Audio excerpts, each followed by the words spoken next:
Les rendez-vous GloryDev, animés par Laurent Coupeau. Bonjour à tous, nous sommes sur la chaîne GloryDev, entreprise dans le numérique.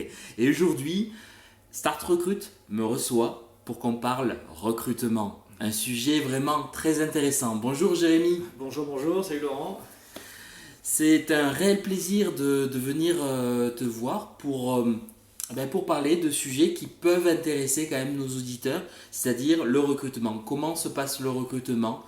Quelles sont les étapes du recrutement? Comment toi en tant que recruteur tu vois les candidats qui arrivent vers toi?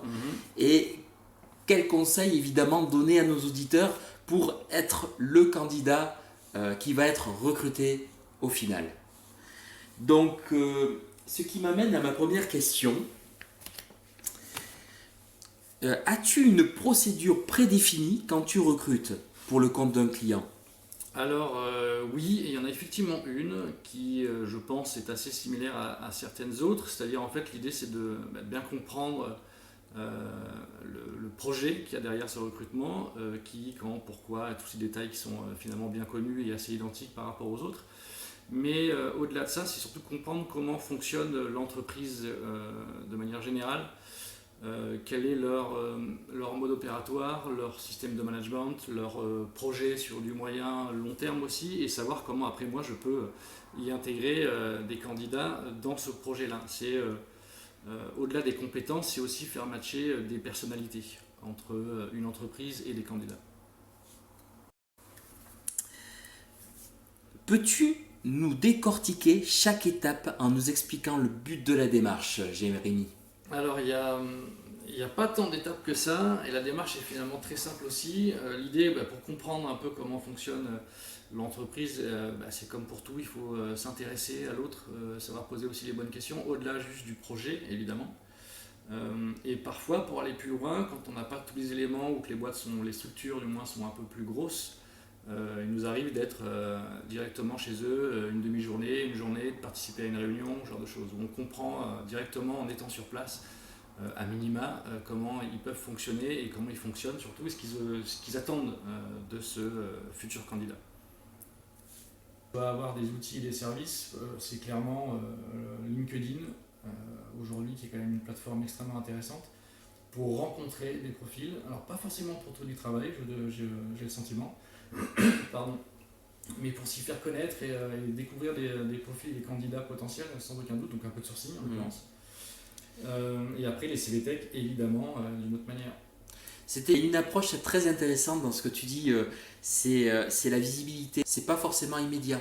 Ça peut être aussi, c'est un profil intéressant. Je vais le mettre sous le coude et je verrai plus tard parce que ça peut vraiment m'intéresser. Ça, c'est une approche très intéressante. La visibilité sur LinkedIn, alors peut-être vous n'aurez pas un emploi demain, mais vous aurez la chance d'avoir été au bon moment, au bon endroit, où il y a un recruteur qui commence à regarder un petit peu les profils intéressants. Et pensez bien que le recruteur ne regarde pas LinkedIn par plaisir, en principe. Il regarde LinkedIn pour trouver des candidats idéaux et pour trouver des candidats de demain. Et ça, c'est très intéressant. Merci Jérémy pour cette approche parce que je pense que... Mais c'est primordial pour moi. Voilà. En fait, c'est extrêmement important. Il m'arrive même des fois de contacter certains candidats, potentiellement candidats, en tout cas personne, avec des compétences qui m'intéressent, autant personnellement qu'effectivement dans une démarche de je l'aurais rencontré, je saurais ce qu'elle peut faire, ce qu'elle veut faire, donc pourquoi pas. Mais là, dernièrement, j'ai rencontré quelques petits jeunes qui terminaient leur master dans l'informatique, que ce soit de la data ou autre chose, et qui cherchent un peu partout en France différentes solutions pour trouver leur premier travail, quoi. En l'occurrence, ce sont des stages. Et juste l'idée de pouvoir échanger quelques mots, soit par le chat classique ou par téléphone, c'est toujours agréable et j'aime bien cette idée. J'aime bien cette idée que finalement les choses peuvent être aussi simples que ça. J'ai pensé à quelque chose en t'écoutant parler. Tu vas me dire ce que tu en penses. Et les afterwork, parce qu'on parle beaucoup des afterwork, il y en a de plus en plus. Alors ils sont faits pour les entrepreneurs essentiellement et les entrepreneurs et les entreprises, mais ce ne serait pas un canal intéressant pour les demandeurs d'emploi de s'intégrer peut-être au groupe dans les afterwork pour finalement avoir la chance de parler aux professionnels dans des conditions, on va dire, favorables. Alors, ça rejoint une autre idée qui me semble évidente pour moi. Si je devais donner un conseil plus important que les autres à un candidat, ce serait de rencontrer les professionnels, de rencontrer les entreprises qui les intéressent, de rencontrer les responsables de services qui les intéressent, sur des postes qui les intéressent, s'en intéresser pour diverses raisons. D'abord, pour valider leur choix de vie professionnelle, pour valider leur choix d'entreprise, pour valider le type de management qui est mis en place, si ça peut correspondre à leur façon de fonctionner, etc. Donc oui, clairement, l'idée d'Afterwork avec des candidats, sans aucun doute, mais Afterwork ou autre chose. Mais il faut en revenir à la visibilité dont on parlait tout à l'heure sur le LinkedIn. Il y a cette même démarche de savoir que telle personne existe. C'est dit un peu naïvement et bêtement, mais l'idée est là. Si je sais que vous existez, je sais quoi vous proposer. Donc se faire connaître, donc aller voir, et puis pareil, aller voir les entreprises qui nous intéressent, ça a aussi de l'importance, plus que de déposer un CV, une lettre de motivation. Pour moi en tout cas. Alors aujourd'hui, c'est vrai que rappelons que nous sommes dans une crise sanitaire sans précédent et que les afterwork, ce sera plutôt du digital, voilà. Mais après tout, je pense que c'est ouvert à tous. Les afterwork, j'ai pas regardé de restrictions par rapport aux gens qui rentrent dans les afterwork. Je pense que vous pouvez vous inscrire via un lien sur LinkedIn à un événement numérique.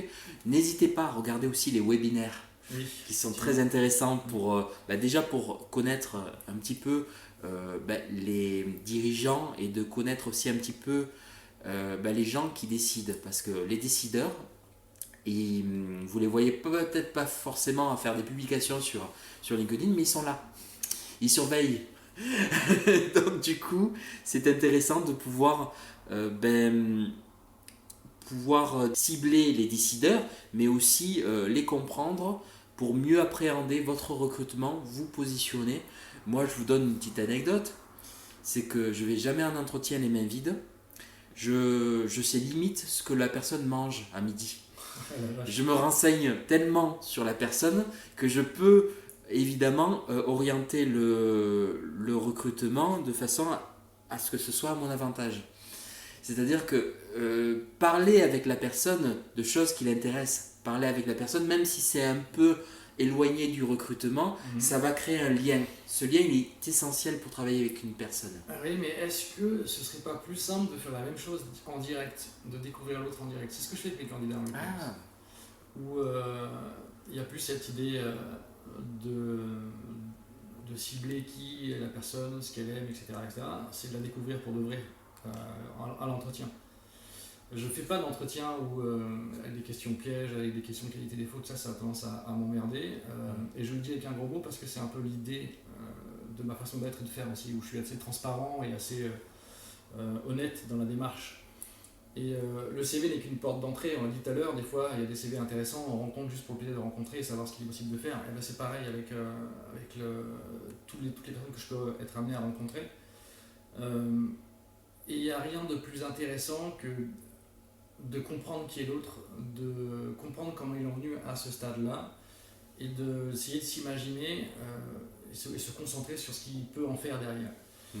Très souvent, ils savent quoi en faire, et c'est à moi de les accompagner et de trouver le bon projet, mais très souvent aussi, c'est plus délicat, et c'est moins le cas de savoir réellement ce qu'on veut en faire de tout ça. Et tout ça pour revenir au point de départ qui était de se dire, en entretien, en tant que recruteur, on peut aussi faire ça, découvrir. Tu le disais tout à l'heure, c'est pas du recrutement, pour moi ça l'est complètement. Il n'y a pas de questions déplacées, évidemment, tout est... En fait, l'exemple que je donne très souvent, c'est que je suis autour d'un café ou en soirée avec une bière avec un de mes candidats et on se découvre. Comment en soirée avec n'importe qui, c'est pareil. Sauf que là, la démarche, elle est différente, professionnelle, mais le sérieux, il est tout autant. Mais voilà, l'idée, c'est de se dire, on enlève la carte de super candidat et qui vous êtes, qu'est-ce que vous voulez en faire. D'accord, c'est très intéressant ce que tu dis. Ça me fait penser donc à pas mal de choses, notamment... J'ai une question, Jérémy. est-ce que tu utilises certaines plateformes plus que d'autres? Par exemple, il y a beaucoup de plateformes qui existent, Indeed, LinkedIn, bon, on peut aussi utiliser LinkedIn pour le recrutement, on peut utiliser Monster, on peut utiliser de nombreuses plateformes. Alors oui et non, elles sont toutes un peu globalement chiantes, on va pas se leurrer, mais leur efficacité reste malgré tout pertinente. Mais en fait, je me concentre sur une seule, enfin deux en l'occurrence, Pôle emploi et LinkedIn. Parce que je ne comprends pas l'intérêt des autres plateformes si ce n'est leur business model à elles. Et j'aurais tendance à dire aux candidats, arrêtez de mettre vos CV partout, parce que déjà en tant que recruteur, il faut payer pour y accéder. Et je trouve pas ça totalement normal. C'est un business, passons, c'est pas la question. Mais j'aurais tendance à dire, créez-vous un profil LinkedIn, mettez votre CV à jour sur Pôle emploi, APEC également, et basta quoi. Le reste, ça n'a pas plus d'intérêt, à mes yeux aujourd'hui. Sachant que Pôle emploi comprend des partenaires, je crois. Ça peut être visible pour d'autres partenaires. Exactement, effectivement. En l'occurrence, ça marche aussi du côté recruteur quand on poste une annonce. L'annonce, il y a des méta moteurs, comme Indeed et le reste, qui récupèrent l'annonce et qui la transfèrent sur leur propre réseau. Sur la partie CV, je ne crois pas que ce soit le cas pour la partie candidat. Mais ça ne sert à rien pour moi d'être sur toutes les plateformes. Le Pôle emploi devrait être la référence, pas parce que c'est Pôle emploi et que c'est ce qu'on en connaît, mais parce que les autres vous obligent à payer en tant que recruteur, ce qui n'est pas un problème de payer. Mais je trouve ça dommage d'accéder à qui vous êtes, et à vos compétences, à votre parcours sur des structures comme celle-ci. En tout cas, oui, LinkedIn sans aucun problème, Pôle emploi est largement suffisant, le reste, j'ai pas de préférence, non. D'accord, ça me fait penser à mon époque demandeur d'emploi. C'est vrai que même moi, en tant que demandeur d'emploi, d'avoir 50 plateformes, ça me saoulait parce qu'il faut aller sur 50 plateformes différentes avec des règles différentes. Oui. Et plutôt que d'avoir une structure qui regroupe tout, Mhm. je préférerais une structure qui regroupe plein de partenaires, un peu ce que fait maintenant Pôle emploi, plutôt que d'aller sur 50 plateformes qui... Oui, parce qu'il y a aussi des formulaires interminables, il faut refaire le CV 15 fois, enfin, c'est chiant et barbatif. De la même manière, quand on postule d'ailleurs dans des grandes boîtes, c'est un peu le même principe, l'idée d'avoir à remplir un formulaire qui nous prend un quart d'heure. Et puis pour en revenir à Pôle emploi, et c'est ça que je veux dire tout à l'heure, ils ont énormément de services qui aujourd'hui se développent. Je pense à Bob l'emploi, je crois que ça s'appelle comme ça, je pense à La Bonne Boîte, je pense à un autre service dont j'ai oublié le nom, qui vous permet d'avoir un suivi sur ce que vos recherches, où vous avez déposé vos CV, etc., etc. Ils ont déjà plein de petits services qui sont extrêmement intéressants, pertinents. On n'a pas besoin de tout, mais en tout cas, ça mérite d'exister, et je trouve que c'est bien de se dire qu'il y a voilà, Pôle emploi, on a beau dire ce qu'on en pense, a priori on en pense tous plutôt la même chose, mais néanmoins il y a certaines réussites et celles-ci sont plutôt notables et intéressantes, je trouve. Sachant que Pôle emploi, j'ai vu l'évolution de Pôle emploi en tant que demandeur d'emploi, il y a quand même du chemin qui a été fait. Oui, ils ont fait beaucoup de choses. Et puis voilà, c'est aussi pas mal de voir une plateforme ou un organisme se remettre en question et évoluer aussi au fil du temps. Et je trouve que oui, sur le coup, dans le numérique, ils ont fait quand même une belle percée. Il y a des services vraiment intéressants. Mais globalement, voilà, c'est Pôle emploi, LinkedIn pour y en revenir. Et LinkedIn, oui, créez-vous voilà, un profil digne de ce nom. Alors digne de ce nom, ça veut dire quoi? Une photo et votre cursus. Et après, essayez d'intervenir d'une manière ou d'une autre avec d'autres. Tout à l'heure, on en parlait encore avec Laurent sur l'idée de rencontrer Afterwork et tout ça. LinkedIn est un parfait endroit pour ça. Vous ciblez l'entreprise, vous avez la liste des employés, et vous vous dites, voilà, lui, moi je vais être directeur des ressources humaines, en face c'est ce monsieur qui est, ou cette madame qui est directrice, je veux savoir comment ça marche avec eux, je veux savoir comment ils fonctionnent. Aujourd'hui, il ne faut pas oublier qu'un candidat, qu'en tant que candidat en tout cas, vous avez aussi ce pouvoir-là, de choisir avec qui vous voulez bosser. Ce n'est pas que l'entreprise qui décide. Parfois on l'oublie, mais et je sais que la période est compliquée et elle le sera d'une manière ou d'une autre toujours un peu pour différentes personnes, ça, mais qu'importe. L'idée c'est de se dire que c'est vous qui avez aussi le pouvoir de choisir avec qui vous avez envie de travailler. Et pour le savoir, il faut vous rendre visible et surtout voilà, vous intéresser à ce que font les autres. LinkedIn propose souvent des débats. J'imagine que tu le vois, les articles qui apparaissent le matin, voilà, on a un sujet en général sur un thème en particulier qui porte à débat, enfin qui prête à débat. Et qu'est-ce que tu penses, quel serait l'intérêt pour les demandeurs d'emploi peut-être de faire participer à ces débats? Est-ce que ce serait intéressant pour eux d'une manière, on va dire, recrutement, de manière objective? À dire vrai, j'en ai aucune idée là comme ça, mais pour aller dans la même démarche qu'on évoque depuis tout à l'heure, c'est l'idée voilà, de se rendre visible. Bah oui, très clairement, ce serait intéressant de le faire parce qu'il doit y avoir des thématiques plus pertinentes que d'autres et en rapport avec nos expertises, nos compétences. Quand je dis nous, je parle de nous en tant que client, candidat, pardon. Et l'idée, c'est, oui, voilà, toujours pareil, de rencontrer du monde, de brasser un peu le microcosme qui nous intéresse. Donc oui, je pense que ça peut avoir une belle pertinence. Ouais. J'ai entendu, ça fait déjà pas mal d'années, que la lettre de motivation allait plus ou moins disparaître, se numériser, voire disparaître par la suite. Qu'est-ce que tu en penses? J'en pense rien, parce qu'en fait, la lettre de motivation, je m'en fous un peu. Je vais t'expliquer pourquoi. Évidemment, dit comme ça, c'est un peu brut de pomme, mais néanmoins, c'est l'idée. Aujourd'hui, je la regarde quand c'est une demande de stage ou d'alternance, parce que c'est pas toujours écrit sur le CV. Et la deuxième chose, c'est qu'elles sont très génériques, mais c'est pas de la faute des candidats, c'est de la faute du système qui est actuellement mis en place. C'est-à-dire qu'aujourd'hui, quand on postule, on ne sait pas pour quelle entreprise on postule. On ne sait pas très rarement en tout cas, très rarement on a le nom de l'entreprise, à part quand on postule directement sur le titre de l'entreprise. Mais très souvent, sur Pôle emploi et d'autres, on n'a pas le nom, parce que voilà, c'est le système qui veut ça, pour différentes bonnes raisons, ou mauvaises raisons, mais en tout cas le fait est. Et donc, les lettres de motivation sont très génériques, ressemblent à toutes les autres et n'ont aucun intérêt. Alors que, en candidature spontanée, ça peut avoir beaucoup de sens. Alors que, voilà, dans ces cas-là, effectivement, cibler, raconter pourquoi, comment, oui. Mais sinon, globalement, ça m'intéresse peu. D'accord. À vrai dire, pour moi, c'est un soulagement parce que j'ai toujours détesté faire ça.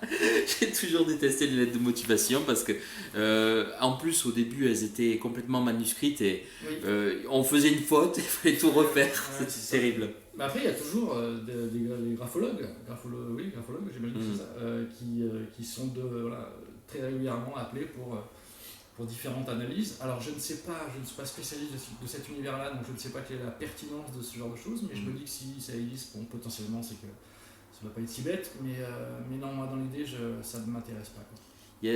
Actuellement, on voit aussi apparaître un autre style de recrutement, je ne sais pas si tu en as entendu parler, grâce à une IA, en fait, ils étudient en fait le passage du candidat, enfin l'entretien, pour définir en fait si c'est le candidat idéal en fonction de certains critères. Alors, je sais pas ce que tu en penses. Moi, pour le moment, je sais pas de. Faut voir si c'est. Alors, tu parles sur un gros sujet là entre les IA et les tests psychométriques. L'un comme l'autre auront certainement leur petit plus un jour, mais aujourd'hui, non, clairement non. L'IA aujourd'hui, pour moi, on peut s'en servir pour l'analyse de CV par exemple, mais sur l'analyse de CV, sur mon CV, je peux rajouter un tas de mots-clés en transparence et des l'IA derrière et me faire sélectionner quand même alors que c'est dans mon parcours. Donc ça ne marche pas. Aujourd'hui, faire analyser mon visage pour savoir si j'ai le bon sourire, le machin, c'est très discriminatoire parce que dans certaines communautés, cultures, qu'importe, le sourire veut peut-être dire d'autres choses. Voilà, donc c'est un exemple parmi tant d'autres. Non. Clairement, pour moi, ça n'a pas trop d'intérêt. En tout cas, ça n'a pas démontré, autre que dans d'autres domaines. T'en parlais la dernière fois avec tes collègues, où là, deux jeunes dont j'ai oublié, excusez-moi. Mathieu et Julien. Exactement. Et effectivement, il y a des applications pour lesquelles ça a beaucoup de sens. Mais aujourd'hui, dans le recrutement, j'y crois pas une seconde. Pour l'instant. On ne sait pas comment ça peut évoluer, mais pour l'instant, j'y crois pas du tout. Et pour en revenir aux tests psychométriques, pour moi, ils ont un effet qui très problématique, c'est qu'ils sont centrés sur le passé d'une personne, mais pas sur ce qu'il est possible de faire derrière. D'accord. Et surtout, ils sont pas centrés sur le travail, ils sont complètement décorrélés de ça. Et du coup, pour moi, c'est un hors-sujet constant. Ça donne une visibilité, enfin, si on cherche à mieux se comprendre, voilà, ça peut nous aider, pourquoi pas. Mieux se comprendre, pourquoi pas. Mais de là à ce que ce soit des critères de sélection pour différents postes, non, j'y crois pas. Je ne me lance pas sur le sujet parce que j'en avais des tonnes à raconter encore. D'accord, pas de souci. Mais bon, voilà, je voulais l'aborder avec toi parce que je sais que tu consultes, tu regardes un petit peu tout ce qui se passe au niveau des nouvelles technologies. Tout à fait. Et je voulais voir ton approche là-dessus. D'accord. Mais on aime bien en fait donner de la force aux maths quand on sait qu'ils sont limités. Mais les mathématiques ont ce pouvoir-là d'être corrélées de sentiments, de biais et de ce genre de choses. Mais c'est pas parce que c'est le cas que ça donne des possibilités de produits ou de services autres que marketing, mais moins pertinents. Les maths ne sont pas la réponse à tout, loin de là. Ça m'arrange aussi. Donc, est-ce que tu pourrais déjà nous définir ce qu'est le sourcing? Parce que certaines personnes peuvent peut-être ne pas comprendre à quoi ça sert et qu'est-ce que c'est en général. Le sourcing pour moi, c'est venu avec le numérique, le monde numérique dernièrement, où justement aujourd'hui on a plus des vies numériques, on va pas se leurrer, on est aujourd'hui aussi présent sur les réseaux sociaux, restons sur la partie pro, et donc le sourcing en fait c'est de trouver globalement les candidats qui n'ont pas répondu à l'offre, mais qui ont aussi les mêmes compétences. Et pour ça, il faut aller les chercher, donc faire du sourcing ailleurs. Et ailleurs, c'est les réseaux sociaux, ailleurs, c'est chez un concurrent quand on fait de l'approche directe ou de l'achat de tête, ailleurs, c'est par de la cooptation, par du bouche à oreille, par plein de choses. Et pour moi, le sourcing, c'est ça, c'est de trouver les compétences et les candidats ailleurs qu'après avoir récupéré les CV des personnes qui ont répondu à une annonce. J'y arrive. Donc, j'imagine que tu as une CV Tech. Alors, j'ai une CV Tech, oui et non. J'ai surtout effectivement, il y a une CV Tech, appelons-la comme ça, avec non pas des CV, mais des noms, des prénoms et des compétences. Voilà. C'est pas des CV que j'ai, c'est pas des parcours, c'est des gens que j'ai rencontrés, des personnes, pardon, que j'ai rencontrées, et qui me font part de leurs envies. Après, j'analyse tout ça évidemment avec mon recul de recruteur sur les compétences et tout le reste. Mais voilà, l'idée c'est de faire ce qu'on appelle une cartographie d'un univers métier bien précis, en fonction des demandes d'un client, et après en fonction de tout ça, l'alimenter avec des profils évidemment, tout en respectant évidemment la RGPD, mais ça je ne vais pas vous l'apprendre. Vous avez très bien discuté la dernière fois avec Jérôme, Stéphanie, et c'est évidemment un point, alors pas central mais primordial. Alors, j'ai donc une question. Si tu devais... je sais ce que tu vas me dire. Je sais ce que tu vas me dire. Ça dépend du contexte. Mais si tu avais un candidat idéal, il aurait quelle qualité déjà? Qu'est-ce que ça veut dire candidat idéal? Justement, je savais que tu allais me poser cette question. C'est pour ça que je vais rebondir. C'est vrai que on s'adapte souvent à l'entreprise. Toi, par exemple, tu vas voir en fonction des besoins de ton entreprise. Mais est-ce qu'il y a une qualité qui sort du lot, qui est propre à toutes les candidatures qui t'intéressent, toi, personnellement? Il n'y a pas de... En fait, moi, ce qui m'intéresse, c'est d'être... je vais reprendre le slogan comment ça s'appelle, de McDonald's. Venez comme vous êtes. Voilà, moi, c'est ça qui m'intéresse. Alors, je ne sais pas si c'est une compétence, je ne sais pas si c'est idéal, mais en tout cas c'est primordial pour moi. C'est évidemment préparer l'entretien si vous en avez envie, mais mon travail à moi c'est de sortir les candidats de la position de candidat. Donc tu serais d'accord avec Jérôme sur l'authenticité en fait? Clairement, exactement, tout à fait ça. D'accord. Soyez vous-même, parce que tu le disais tout à l'heure, effectivement, moi j'ai des attentes vis-à-vis de mes clients, des attentes, pardon, mais mes candidats aussi ont des attentes. Et ça, c'est important. Parce qu'effectivement, mon client peut avoir des besoins bien précis, une culture bien précise, mais les candidats ont aussi besoin et doivent aussi choisir ce genre de truc-là. Bref, en tout cas, voilà, pour moi, il n'y a pas de candidat idéal. D'accord. Mais venez comme vous êtes, ça me va bien, c'est drôle, et puis c'est vrai. Et peut créer d'autres opportunités, de nouvelles opportunités, même si vous n'avez pas l'opportunité sur le moment, la bonne opportunité, celle qui vous a amené devant le recruteur, ça peut vous amener d'autres d'autres possibilités. Exactement. Et ça fait clairement partie du travail de recruteur. En tout cas, de mon travail en tant que recruteur. Je ne sais pas si les autres le font pareil, mais là encore, on se pose pas la question. Mais dans mon travail, oui, clairement. Aujourd'hui, je vous ai rencontré, je sais quelles sont vos envies et vos compétences aussi, globalement. Donc ce projet-là ne se fait pas, mais il n'y a pas qu'un projet, il y en a toujours plusieurs. Donc on n'est pas à l'abri que les choses évoluent. Et c'est un truc qui, quand je l'explique, n'a pas toujours été bien compris. Mais l'idée de pouvoir appeler dans 3, 6 mois, 1 an, une personne parce que y a un projet, quelque chose qui peut se créer, qui peut l'intéresser, en poste ou pas d'ailleurs, c'est pas la question. On le prend trop dans le format cabinet de recrutement qui appelle dans les 3 mois pour vous demander si vous êtes encore en poste et savoir si on garde votre CV ou pas. Moi, c'est pas ma démarche. Et ça a été mal compris dernièrement, je l'ai compris. Non, ma démarche à moi, c'est pas de vous rappeler, savoir si vous avez trouvé un taf. Si vous avez trouvé un taf, évidemment, tant mieux. Mais la question de vous rappeler, c'est de savoir où vous en êtes dans vos projets, savoir comment vous avez avancé et savoir, voilà, si, en l'occurrence, si moi je peux avoir un projet à vous proposer à l'instant T, pourquoi pas. Mais l'idée, c'est pas de se contenter d'un entretien qui peut durer 3 quarts d'heure, 1 heure ici sur ces beaux canapés, mais d'en faire un échange derrière qui dure un minimum. Voilà. D'accord. C'est-à-dire que voyez l'échange avec le recruteur comme d'un partenariat sur du long terme, par exemple. C'est ça, mais peut-être que c'est un piège parce que moi je fonctionne comme ça. Je ne sais pas si les autres le font, a priori j'en suis pas convaincu. Mais si vous voulez me rencontrer, oui, ça marche largement, c'est ce que j'attends. Après, je ne sais pas comment fonctionnent les autres, mais globalement, l'authenticité, ce genre de choses, évidemment, mais sur le long terme, j'en ai aucune idée. Donc, chers candidats, vous avez compris que si vous faites un recrutement via Start Recruit, il faudra agir de la sorte. Alors, évidemment, maintenant, il est au courant, mais ça peut peut-être biaiser un petit peu la chose, mais n'oubliez pas. Donc ça, c'est une stratégie qui fonctionne. Et j'ai tendance à dire, si de toute façon, il s'avère qu'au final, vous présentez sur votre CV quelqu'un qui est habillé décontracté et que vous arrivez en costard-cravate, ça ne le fera pas. Parce que pour la simple et bonne raison, c'est qu'on vous reprochera de ne pas être en adéquation avec ce que vous êtes réellement. Je vous donne un exemple.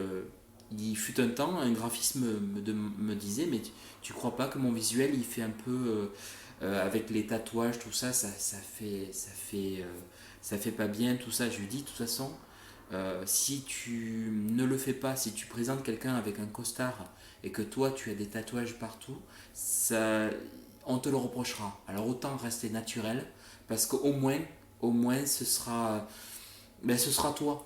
Et puis se mettre en difficulté pour être quelqu'un d'autre, franchement, ça vaut pas le coup. Oui, j'étais à la fois d'accord et pas d'accord avec ce que tu disais. Parce que c'est pas un reproche, c'est pas tant un reproche, c'est juste dommage. C'est une perte de temps. Parce que le naturel revient très vite. Et après, non, je sais pas, mettre un costard, même si effectivement sur le CV, j'avoue, je ne sais pas en vrai.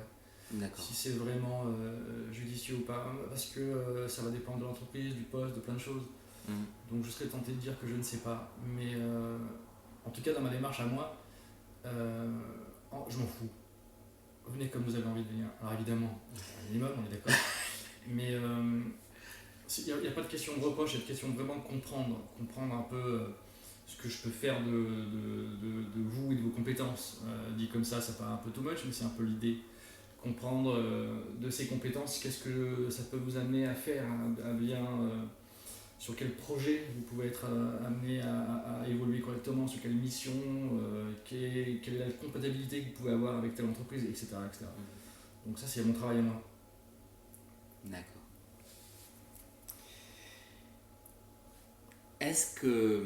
Alors, j'imagine que en général, les recruteurs, on les voit au moment de l'entretien, mais j'imagine qu'il y a pas mal de préparation. Qu'est-ce que toi, tu fais pour te préparer justement à cet entretien? Parce que normalement, rappelons qu'un entretien doit toujours être préparé côté candidat. Voilà, on doit quand même un minimum préparer ce qu'on va dire, ce qu'on va présenter. Sur sa présentation. Voilà, sur le reste, je suis moins regardant, mais surtout sur sa présentation. Sur sa présentation. Mais côté recruteur, Alors, Côté Jérémy. recruteur, alors oui, j'ai été à plusieurs écoles. J'ai été à l'école de l'entretien structuré, j'ai été à l'école de l'intuition plus, et en fait l'un comme l'autre me vont qu'à moitié. Évidemment, quand on recrute pour telle typologie de métier, je prends l'IT parce que c'est l'exemple dont tout le monde parle aujourd'hui et ça a beaucoup de sens, il faut avoir un minimum de vernis technique. Il faut savoir de quoi on parle parce que tout à l'heure en blaguant on parlait des moutons à 5 pattes, mais il y a des annonces aussi qui sont très rigolotes au-delà des multicompétences. On demande très régulièrement des profils avec une expérience assez dingue sur des technologies qui existent depuis très très peu de temps. Un exemple tout bête, voilà, moi je veux un développeur qui ait 10 ans d'expérience sur cette technologie, sauf que la technologie elle existe depuis 5 ans, donc ça n'a pas de sens. Donc il faut un minimum de vernis technique, qu'importe le métier, et c'est ça l'intérêt. Tout à l'heure on parlait de quelles étaient mes étapes pour la rencontre de mes clients, c'est aussi ça, comprendre qui ils sont, comment ils fonctionnent, et les métiers aussi. Mais les métiers, voilà, sans prétention aucune, j'ai fait beaucoup de choses dans ma vie, et étant aussi extrêmement curieux, c'est très simple d'aller au moins comprendre comment ça peut fonctionner. L'idée c'est pas de tout comprendre et développer un site de A à Z, mais de comprendre comment ça marche et quels sont les mots-clés, les attitudes clés, les compétences clés dans un métier. Donc ça oui, ça fait partie des choses que je prépare en amont. Ensuite l'entretien, évidemment il y a quelques questions que je vais garder identiques selon certains candidats parce que ça me semble pertinent pour différentes raisons.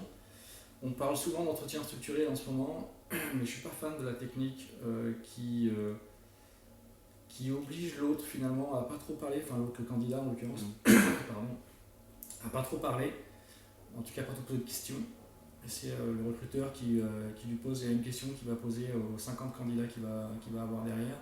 C'est d'avoir cette même typologie-là de fonctionnement. J'ai du mal avec ça, moi. Je préfère que...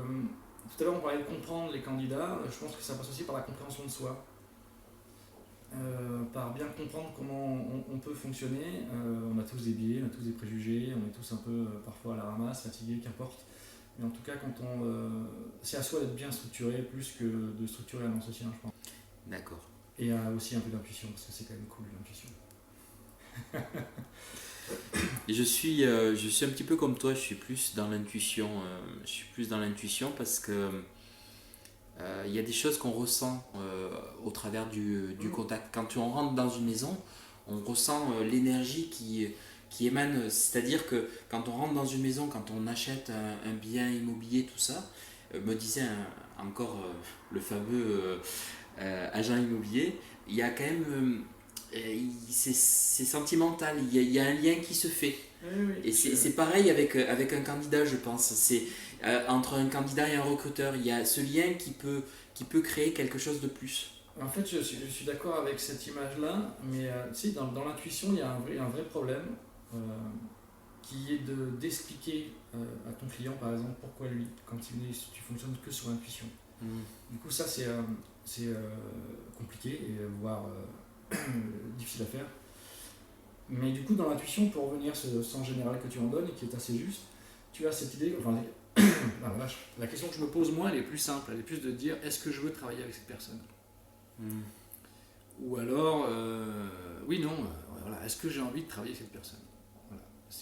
Ça répond de manière un peu générale, alors peut-être c'est un peu simple, et évidemment, ça ne se joue pas qu'à ça, parce qu'il y a toujours des questions bien précises dans un entretien, mais du coup, ça répond à cette idée d'intuition d'une autre manière. Parce qu'effectivement, le piège de l'intuition, c'est de ne pas savoir l'expliquer après, défendre le candidat correctement vis-à-vis de ton client. Et ça, ça peut être un vrai piège. D'accord. Il faut aussi pouvoir, en effet, défendre ce que tu as ressenti chez le candidat. Et donc, c'est ça. Et donc voilà, il faut vraiment avoir des éléments, oui. J'imagine. Et là, c'est là tout l'intérêt de la conversation. Et plus de l'entretien question-réponse. C'est là l'intérêt de la conversation, où les choses naturelles revenant assez rapidement, c'est plus facile d'y trouver d'autres choses qui vont nous aiguiller en termes sur les compétences, sur les envies, sur les motivations, sur le pourquoi ce chemin-là et où ils veulent aller. C'est finalement très simple après, D'accord. de manière générale. Après, évidemment, c'est pas toujours le cas, mais très souvent, c'est quand même assez simple. Donc, si on devait résumer notre petite interview, Okay. on devrait présenter plusieurs mots-clés. Authenticité, Oui. restez vous-même, venez à l'entretien, enfin, avec les bases bien sûr du savoir-être, mais ne jouez pas un personnage, grosso modo. Soyez vraiment ce que vous êtes. Parce que de toute façon, j'ai tendance à dire que ça va mettre en difficulté tout le monde. On l'avait un petit peu évoqué avec Jérôme la dernière fois, mais être un personnage qu'on n'est pas, c'est fatigant à la longue. Alors il y a des gens qui vont peut-être passer la période d'essai parce que c'est des comédiens professionnels, mais au bout d'un moment, même vous, ça vous rendra pas service. Ça ne vous rendra pas service, vous ne serez pas bien. Il y avait une étude comme ça qui expliquait qu'ils avaient, lors d'entretiens, justement fait passer des entretiens à des acteurs qui finalement étaient potentiellement embauchés derrière sur des postes de commerciaux parce qu'ils sont acteurs, ils savent le faire. Mais en fait, oui, c'est ça. Aujourd'hui, évidemment qu'on prend tous l'intérêt de pouvoir manger à la fin du mois et de profiter de la vie d'une autre manière, grâce à un salaire. Mais aujourd'hui, moi en tant que recruteur, je ne prends pas trop de risques. Vous en prenez vraiment, c'est vous qui allez être sur le terrain, c'est vous qui allez devoir prouver vos compétences, au-delà de notre rencontre et ce que j'ai pu en voir, en percevoir, ou ce que vous en connaissez de vous-même. Mais c'est vous qui prenez les risques, donc oui, effectivement, ça ne sert à rien. Alors battez-vous pour un projet qui a du sens, si vous sentez que ce projet-là est pour vous, pourquoi pas, mais non, faire semblant, ça... Puis mon travail à moi, c'est de vous enlever la super cape du candidat, de toute façon, la cape du super candidat dans le bon sens. Voilà. On peut avoir des défauts, des qualités. Le tout, c'est c'est que les qualités soient justement adaptées au poste. Et inversement, que vous ayez envie de ce poste aussi, c'est important. N'oubliez La pas motivation. La position candidat qui est choisie aussi. Ouais. La motivation, ça aussi on en avait parlé. La motivation, c'est évidemment la base d'un recrutement. C'est-à-dire que si vous y allez en reculant, honnêtement, déjà, l'entretien se passera mal parce que la personne en face, pas idiote, elle verra très bien que vous n'avez pas vraiment envie de ce poste.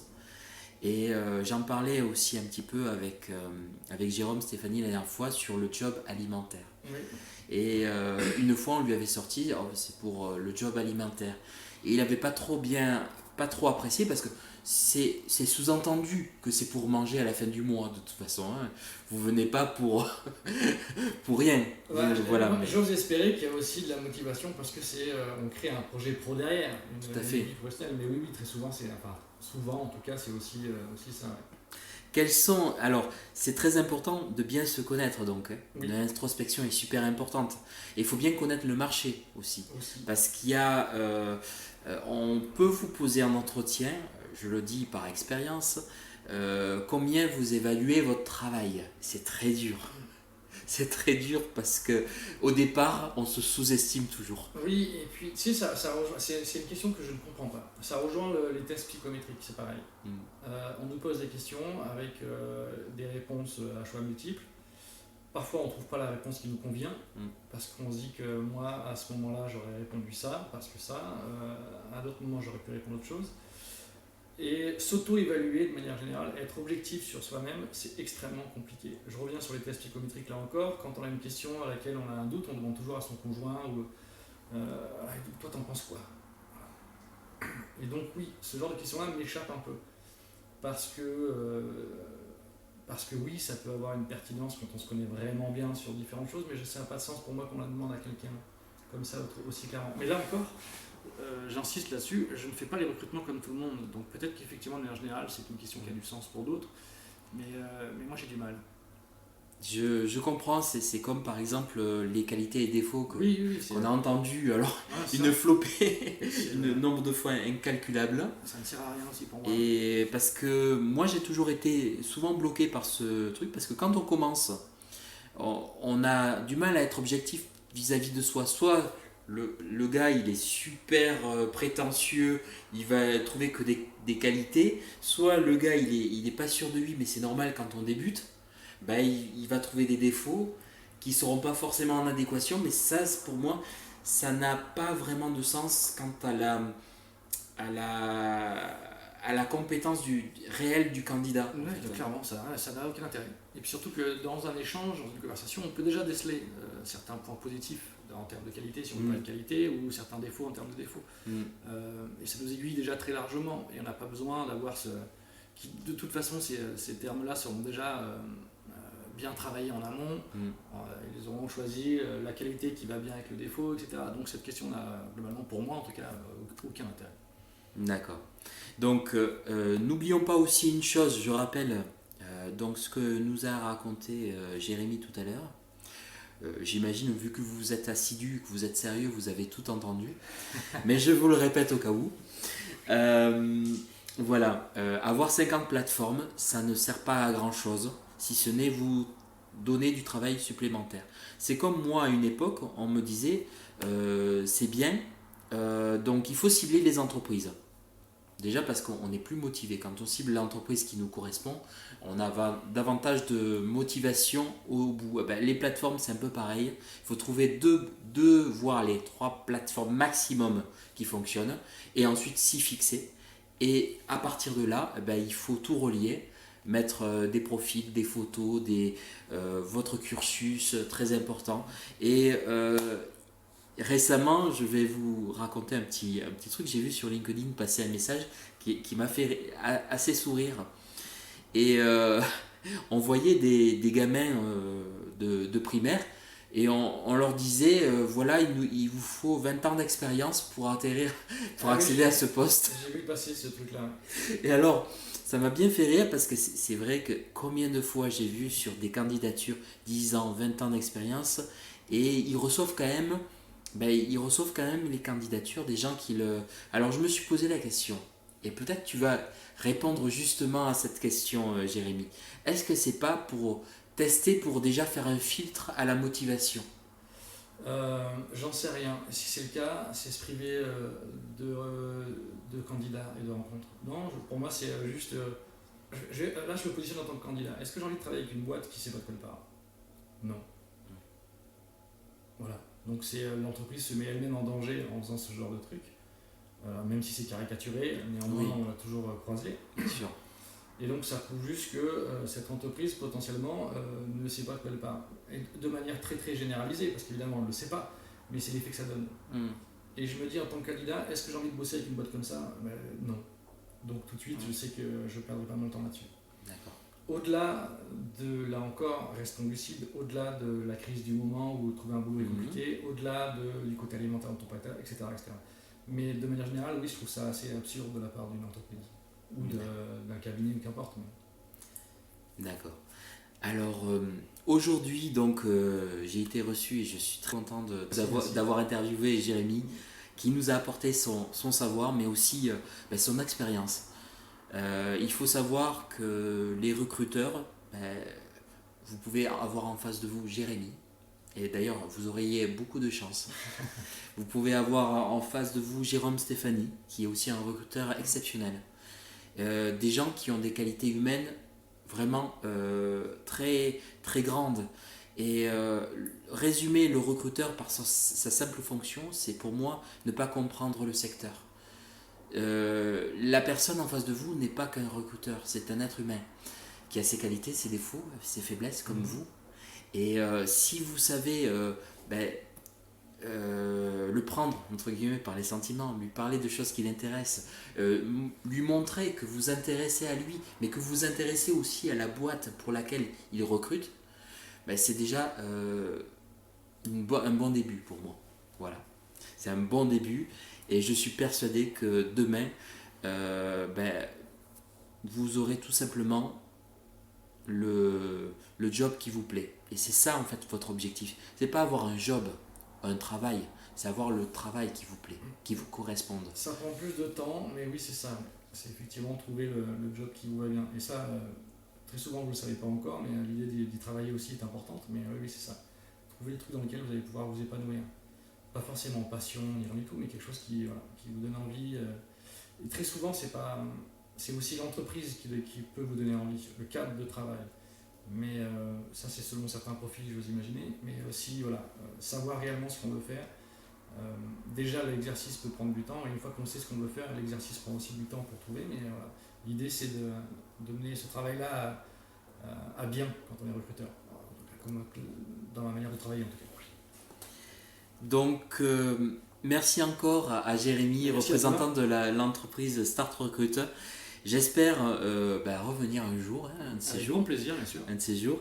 Et merci à nos auditeurs pour nous avoir suivis. Et puis, nous reviendrons prochainement pour un autre sujet aussi captivant. Merci à tous. Allez, au revoir tout le monde. Allez, au revoir.